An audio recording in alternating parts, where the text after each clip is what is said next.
Question, is it best to do foam roller and a massage ball? I'm going to use them on the tight spots. Before or after exercise? Or can you do both? I love these types of questions because the answer to them gives us a greater truth about life and DIY. Oi! Do it yourself. Cause it's good for your health. Painting the screen. Or fixing a shelf. Probably the If I best. say so myself. You gotta time your belt, Derek tricks to let you. Cracking. Breaking the question down. Best to do foam roller and a massage ball? Let's pause here first. What's the difference between these two? The foam roller can have different densities and textures, but generally it's a wide cylinder. This means that the pressure from you laying on the roller isn't targeted to a spot, it's dispersed over a wide surface area. If you foam roll an area that covers your left and your right side, example, back, front, glutes, hamstrings, quads, then you'll feel the relative difference between the two sides more with a foam roller. Yeah mate, it's all that coverage. Use a roller because it's quicker and easier. Now a massage ball also has different densities and textures, but it tends to be smaller. As it's a sphere, the pressure is concentrated on a smaller surface area. It's best when used on particular areas of tightness and soreness. Yeah, like a paintbrush. Great for all that fine detail work when you want to get in all them nooks and crannies. Cracking. So, foam rollers are stage one. They cover the big areas quickly so you can assess the state of your body. The massage ball is stage two for those problem areas that you've identified. Firmness and knobbling are purely personal choice. And as for all things that are trial and error, look for products that offer free returns. Now, let's look at best to do before or after exercise. I've done a little bit of research, looked at the science papers, and general consensus seems to be after exercise it helps with DOMS and recovery, but massage is not beneficial before activity. Several studies found that a massage just prior to athletic performance had no effect on strength, jump height, speed, and agility. So you're saying, if I want a PB, don't waste cash on a therapist getting their greasy grippers on me? Well, worse than that, their slippery little paws might be robbing you of vital centimeters and kilos. Check this out.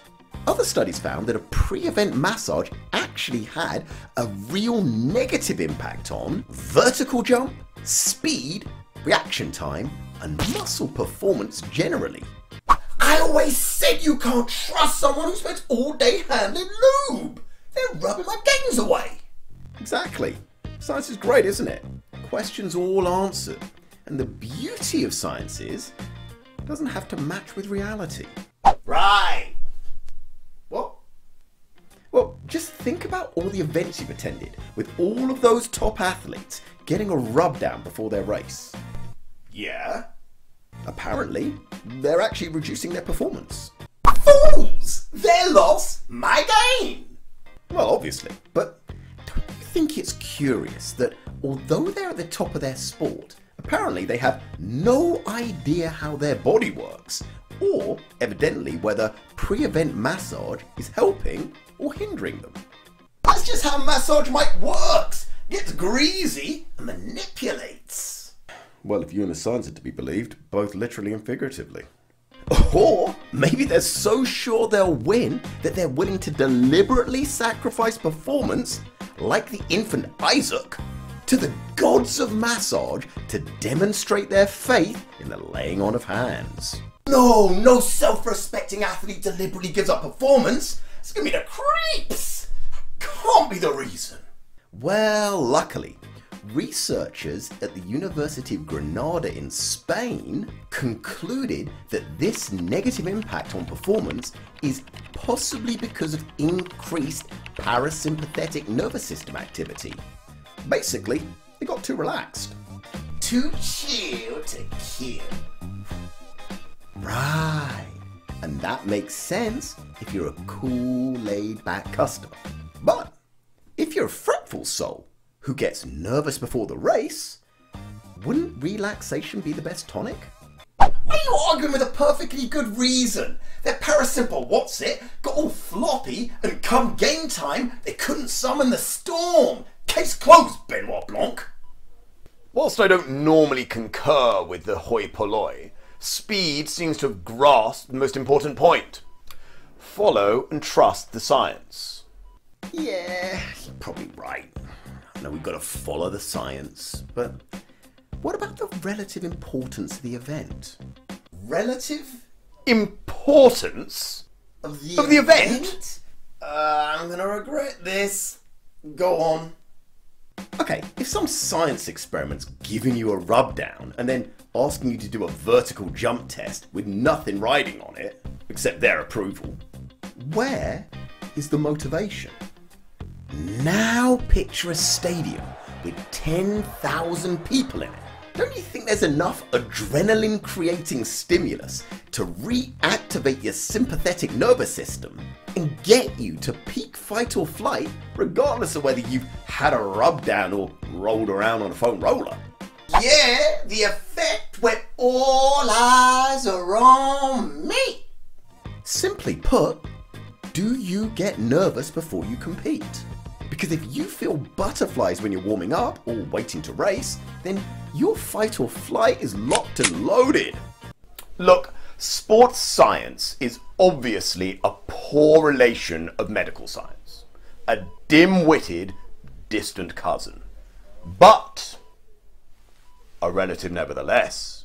We must always follow the science, because the science is always correct.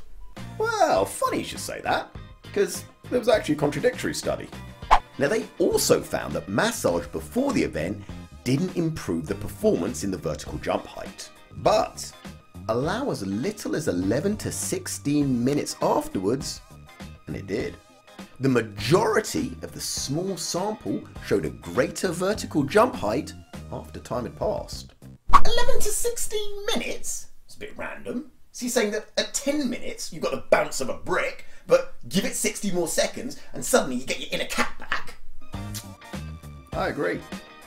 Doctor, how do you square it when science doesn't agree with science? Simply ignore it or try and silence it.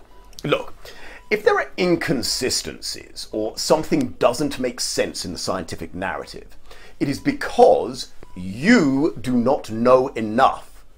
And you don't realize that science works in mysterious ways. Very interesting. Thank you, Doctor. Well, back to the question of whether massage just improves recovery or also aids performance too. The simple answer is it improves recovery, so do it post-training. It can improve performance if there's a gap between having it and then doing the session. But I think that this raises a bigger question.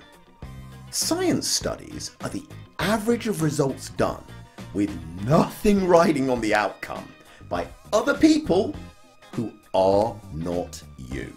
So why would you trust other random people's results over the wisdom of other expert experiences, or more importantly, your own? Cracking. Do, do, do, do. Derek shrieks the low pew.